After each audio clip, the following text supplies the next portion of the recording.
Emancipation Proclamation, an executive order by President Lincoln that he had once proclaimed to be his most important legacy, is often lauded as one of the great documents of human freedom and earned Lincoln the nickname the Great Emancipator, despite the commonly overlooked stipulations and impact, or lack thereof, of the document. History students across the nation are taught the common narrative that Lincoln's Emancipation Proclamation freed the slaves and marked the beginning of a new era of equality and freedom for millions of now freed men. Although Reconstruction and race in the aftermath of the Civil War are covered in content standards, this historical document, its stipulations, and true historical impact is often misinterpreted by teachers and students. Although the document marked a clear start in the breakdown of traditional race lines in America, to simply say that it freed the slaves is incorrect and misleading. By holding this document in such high regard, we are encouraging students to overlook the astronomical amount of progress that had and has yet to be made.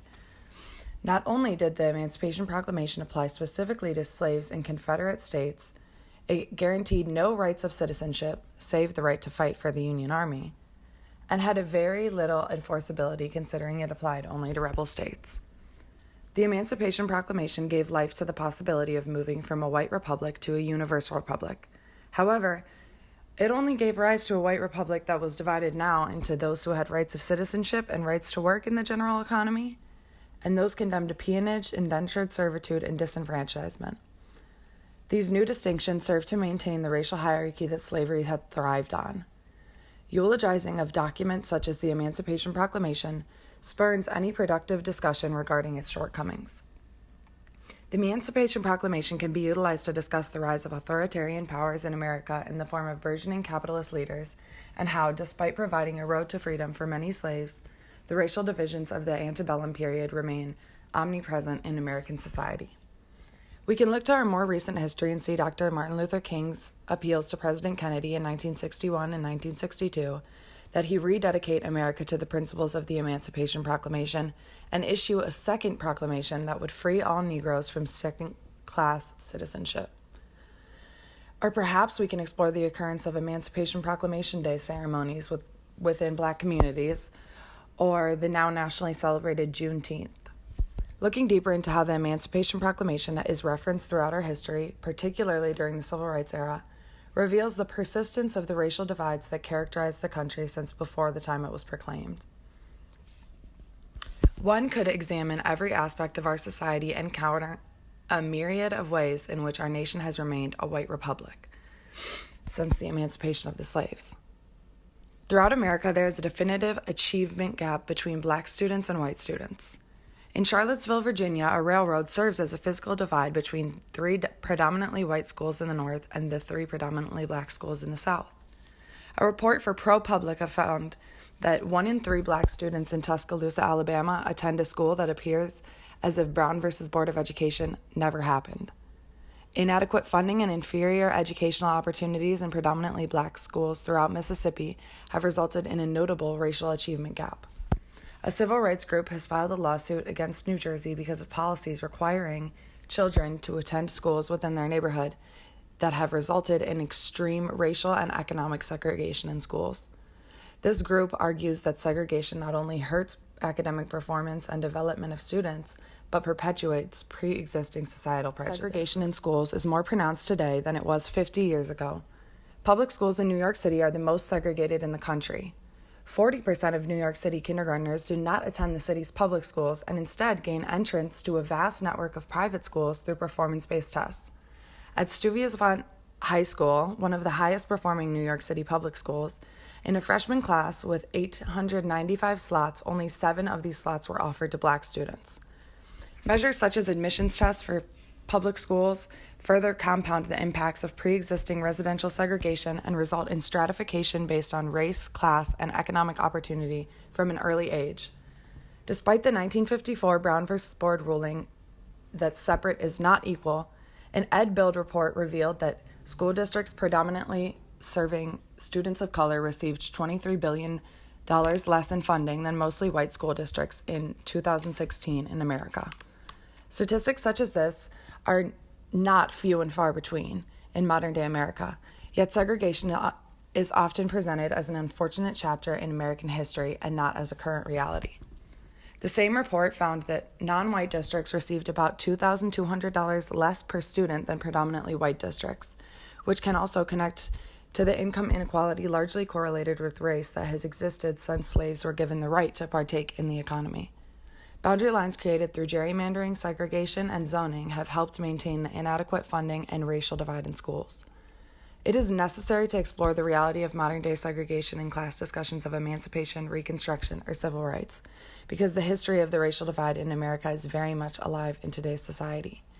To omit a discussion of how the racial divide exists today in institutions like the American public education system is to deprive social studies students of practice in critical thinking.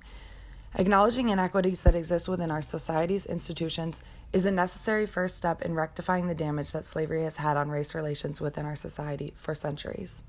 To eulogize documents such as the Emancipation Proclamation or praise achievements such as Brown versus Board of Education is to cement them in the past as independent singular events with a definite consequence, when in reality they work together as forces that still shape how our society is made up.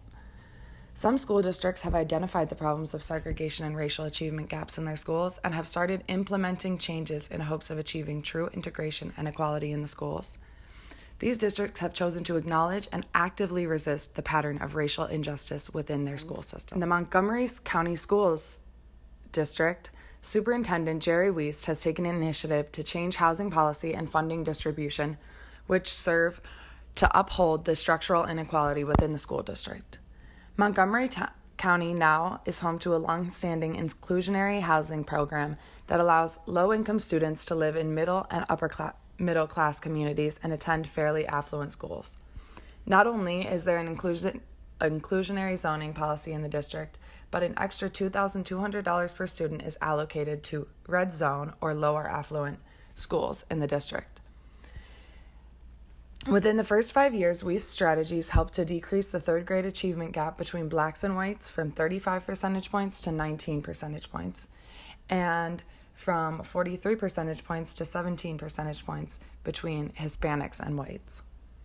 Montgomery County schools have seen major improvements as a result of the change in policy and funding that have occurred there. Their success should serve as an example of what can be done to resist injustices in the school system. New York Mayor Bill de Blasio proposed a bill that would discard the exam for specialized schools and overturn the Helk-Calandra Act in 2018. Mayor de Blasio spoke about the paltry numbers of Black and Hispanic students in New York City's specialized schools, calling it a monumental injustice. The mayor has acknowledged the deep racial divide and segregation in schools, yet has urged patience regarding integration, mentioning that his administration does not have the power to put forward a plan that will instantly wipe away 400 years of American history. The discussion of further integration of New York City schools is not new, and there have been efforts to change busing, screening processes, and zoning policies, yet none have impacted more than a small number of schools. Some proposals have been made regarding a small number of the city's schools, yet supporters and critics of Mayor de Blasio have pushed for an integration blueprint for the city's 1,800 schools.